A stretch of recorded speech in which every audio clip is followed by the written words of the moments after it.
Hey, I'm Nick DiMatteo, and welcome to another exciting episode of Music is Everything. This is the podcast where I take a musical idea or theme or philosophy or opinion or all of those, and I expound on it both verbatim and off the cuff, and I connect it to everyday life. If you like this podcast or my other podcast, Music is Not a Genre, or my recorded or live music or anything on this YouTube page, please take a moment to subscribe. It would mean a lot to me. I love expanding the family, expanding the bubble. And if you think someone you know might like something that you see here or the site in general, please copy and paste the link and share it with them. Share it with everybody. Post it on your, social media page. Let everybody know what I'm doing, whatever the hell that is. And thank you for that, and thank you for subscribing. This week, only one housekeeping note, which is my band t-shirt came in. Needs a little bit of a fix-up here, so it's like a test run. But you get the idea. This is my band Rex logo, prominently displayed on this t-shirt, which will also be featured in a show that I'm doing this Saturday night as of the taping of this, which is not live, but the show will be live.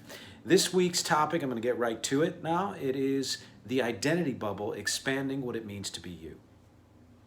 Several years ago, I wrote and recorded a dark folk song called You Can't Touch Me, in which part of the chorus states, "This face you see is not my own, this body not my real home," etc., etc. Then it gets kind of depressing. The point of those two lines, though, was to illustrate the idea that a person's real identity is not what you see or hear. The surface is only a snippet of the whole truth. It's impossible for anyone to reveal their identity in totality. The complete human is way too complex for that to ever happen. Plus, none of us even know ourselves 100%. That's all fine. Part of the joy and pain of living is the constant self-discovery, along with the parts of ourselves we choose to let others discover, intentionally or not. The only thing we don't want to happen is for some other person or entity to tell us what we can and can't share, or who we can and can't be. It should be up to us alone to decide all of that. Hell, it's already hard enough to figure out without the external constraints. Sure, fear can hold us back, but that's part of who we are too, if we choose to go that way. In essence, while full self-discovery is wonderful, if as ephemeral as true perfection, anything we are by birth or choice, including our flaws and fears, is and should be 100% fine. Which means when we come across someone who has made a conscious choice to actively flesh out as much of their identity as possible, we're deeply affected, impressed, scared, titillated, weirded out, blown away. The feelings are strong in all directions. Think of David Bowie, Prince, Madonna, Lady Gaga. The never-ending search for them wasn't so much about discovering other facets of their identity as it was or is expanding the bubble of who they could be, of bringing in more and more to what it means to be them, regardless of convention or social or media or industry or even fan pressure. Society has taught us to define who we are early and often, and stick to that until we die. And again, if it's your choice to comply, then that's cool. But even then, parts of all of us bristle when we hit that membrane that supposedly separates us from not us. Here's the truth. It doesn't exist. Or if it does, it's because we put it there. We decide every day what's in our identity bubble and what isn't. What external definitions we want to fight against and disprove, and which ones we accept. Who we are, whether as people or artists or you name it, is as boundless as we want to make it. It's not defined by roles or relationships or appearances or labels or genres, except for those which we choose to say yes to, consciously or not. As a musician, a creator, and as a human, I work endlessly to expand my bubble, to define and redefine purely at will. I make music now that I couldn't and wouldn't have even 10 years ago. And 10 years ago, I made music I couldn't and wouldn't have 10 years before that. This is a scrolling issue, and I will do it right now. Yes, there's a core consistency in who I am. My lifeline that snakes through everything I am and do. It's so far inside that I have no idea how to put it into words. It guides me by vibrating every time I choose well, every time I choose connection over division. We all have that lifeline. And the bigger our identity bubbles get, the closer to infinite our lifelines become. Now, this is not to in any way discount the fact that there is societal and systemic pressure on many different people and groups of people that make it nearly impossible for them to take this journey. You know, this is a privilege. It's something that we should be grateful for. If any of us are able to do this or admire the people who do this, that's a huge privilege. Because it's not because everyone doesn't have the capacity to, because they do. I think everybody has the capacity, even people who are super closed off. But life circumstances may not allow you to take the time to go there. You just surviving, just day to day, you know. So I wanted to kind of, you know, make that qualification there. But let's say that you are part of the group. Or you admire an artist who is part of the group who is into this idea of identity being a construct, and that expanding the bubble is expanding your identity. And we're talking a lot about expanding the bubble these days because of, COVID and all that, and that kind of physical bubble. Well, I think internally it is equally as possible and equally as scary in some ways, but equally as vital to expand that bubble, to expand the idea of what you are and what you aren't. Or to expand the idea of what you are so that what you aren't actually diminishes, and there are certain things that you actively choose and very consciously choose or subconsciously to say, no, that's not me, that's not me. We all do that, whether as people or as artists, and that's cool. But I think more often than not, the mistake is made in the other direction. More often than not, what ends up happening is that that was my dog, Olga, we take the idea that we are X as such a strong, not even a membrane, but as a wall that we don't even consider the things out on the other side that we could possibly be. And that, to me, it's a shame. It's sad. I think that all of us, whether we know it or not, do actually expand our bubbles as we grow. I mean, there are some people who close off more and more, and I'm very sad for them, and that's a shame. But I do think more people, the more life you experience, the more you kind of have to expand your bubble to a certain extent. But there is a great kind of beauty in doing it consciously and knowing that you're going to take a step forward past that, non-existent membrane, or the membrane you put there on purpose, and say, now this is me. Now this is me. It could be something as simple as, I'm going to do yoga and I've never done that before. I'm going to get into a relationship and that's not the kind I've been in before.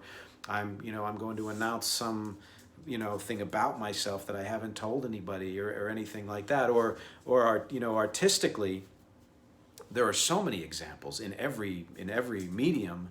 I'm always most specifically talking about music, but non-musically, you can say Picasso. He started out as actually a pretty conventional painter, and then you can see where he went. Things like that, and those are all conscious choices. Dali, same thing.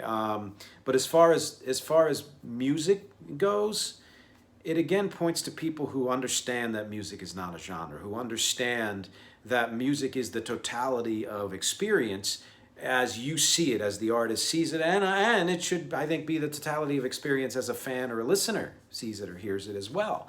To get more concrete, I mentioned Bowie and Prince and Lady Gaga and Madonna, right? So I know all of those, but I guess I know Prince the most, Bowie the second most, then Madonna, then Lady Gaga. And the thing I think that we're finding, even with Lady Gaga, who's much, much newer than the rest of them, is that when we take this journey with them, when we see, let's say, I'm going to say Bowie in particular, he started out as kind of a British folk artist. And then he went into something a little more like rock and psychedelic. And then he changed again for Ziggy Stardust. And he changed again for, Station to Station. And again for his Berlin trilogy. And then again in the 80s when he went, in some ways super pop, but in his own way. And then again for Tin Machine.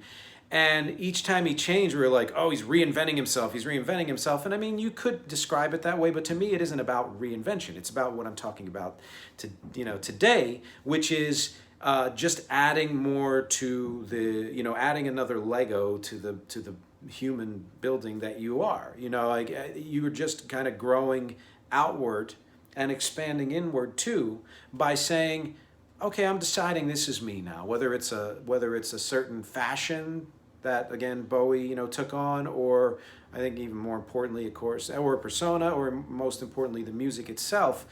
He never said, I can't do this. This isn't me.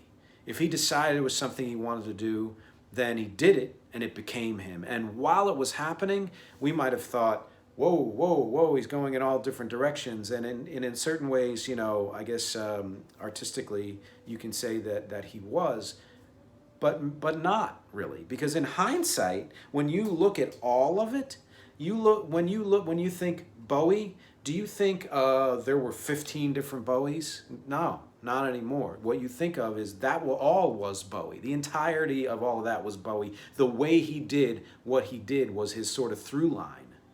The way he approached things, whether he had fear or not, he did them.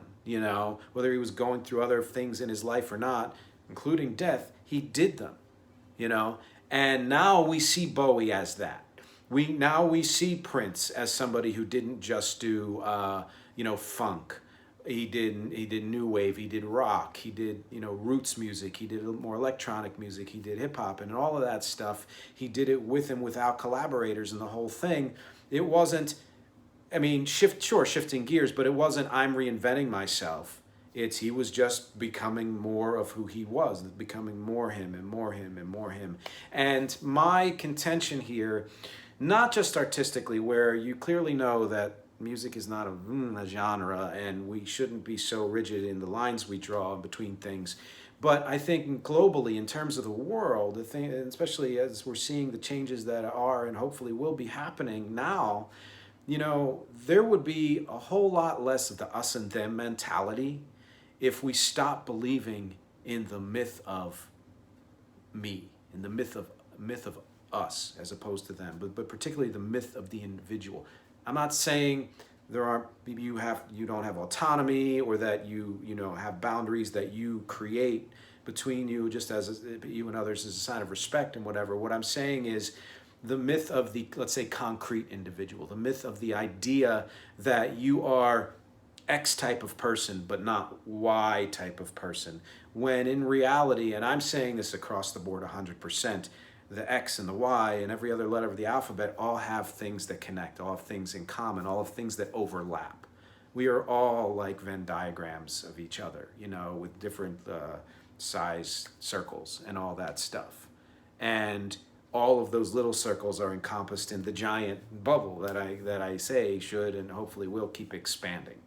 And that's been, part of my purpose for this whole thing, is to kind of get rid of divisions, get rid of lines, get rid of boundaries and membranes and walls, and to show where these connections lie. And this, to me, is just another way of thinking of that identity, again, going back to the beginning, is a construct. Identity is what we say it is. And if we let our fear tell us that our identity is so foreign to what someone else or some other type of person's identity is, that's on us. And I think that is what creates most of the strife in this world, most of the conflict and most of the division and oppression and things like that. Everyone on all sides, it would benefit the world and all of us, if we open up to the idea more that our identities are fluid and our bubbles, if you've ever seen two like bubbles that you blow, that kind of all of a sudden connect and merge, and there's still two bubbles, but they're now linking together. That's 7 point whatever billion. All the bubbles like that are all connected. So thank you for listening this week. Thank you for reading. Thank you for clicking and sharing, watching, and subscribing. And I will see you next week.